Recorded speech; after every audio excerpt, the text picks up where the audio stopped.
Assalamualaikum warahmatullahi wabarakatuh. Hi guys, my name is Reksa Ramini Azara from SS19A and I'm from Universitas Teknokrat Indonesia. And now let me tell you about 17 skills listening in TOEFL. Skill 1 is focused on the last line, means that the short dialogue involves conversation between two people, each followed by a question. It is important to understand that the answer to this type of question is most often, but not always, found in the last line of the conversation. Skill 2 is choose bit answer with synonyms, means that often the correct answer in a short dialogue is an answer that contains synonyms, words with similar meaning but different sounds, for the key words of the conversation. Skill 3 is avoid similar sound. Often the incorrect answer in the short dialogues are answers that contains words with similar sounds, but very different meaning from what you hear on the recording.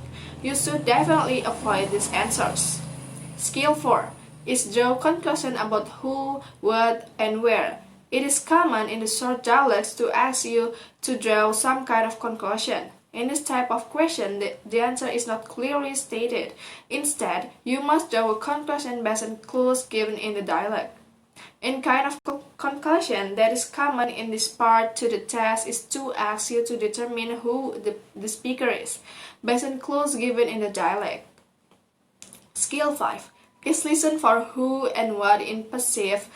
It is sometimes difficult to understand who or what is doing the action in a passive sentence. This problem is often tested in the short dialogues. Skill 6 is listen for who and what with multiple nouns.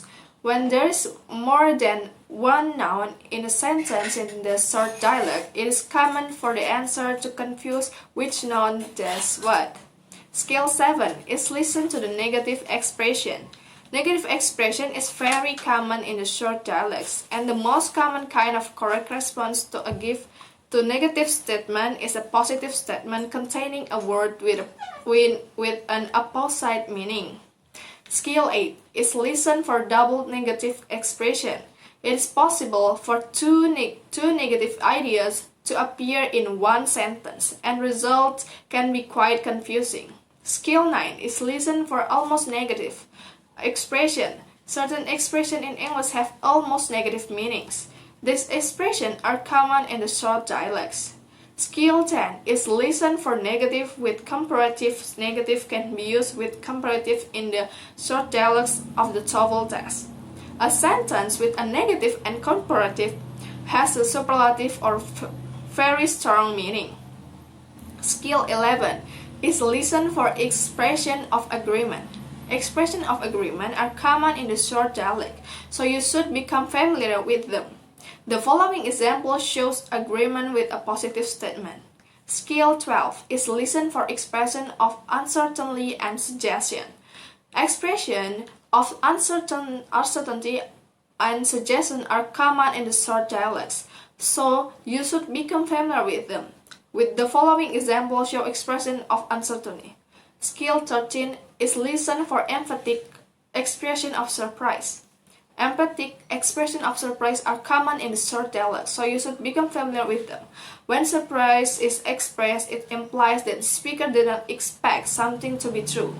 Skill 14 is listen for wishes. Conversation about wishes can appear in the short dialogues. The important idea to remember about wishes is that the wish implies that the opposite of the wish is true. Skill 15 is listen for untrue condition.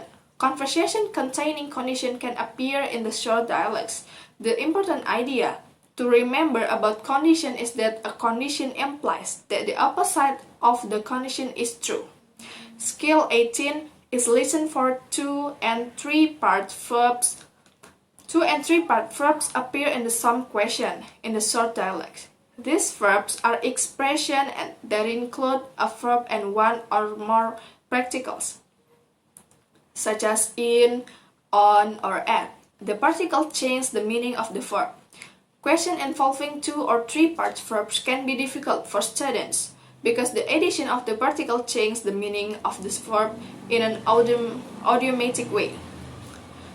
The last is skill 17 is listen for idioms. Idioms appear in some question in the short dialects. Idioms are special expressions in a language that all speakers of the language know. These special expressions describe one situation in life but are applied to many different areas of life.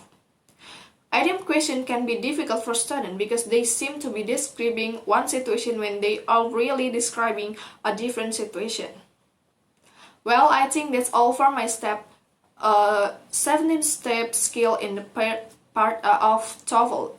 Thank you and wassalamualaikum warahmatullahi wabarakatuh.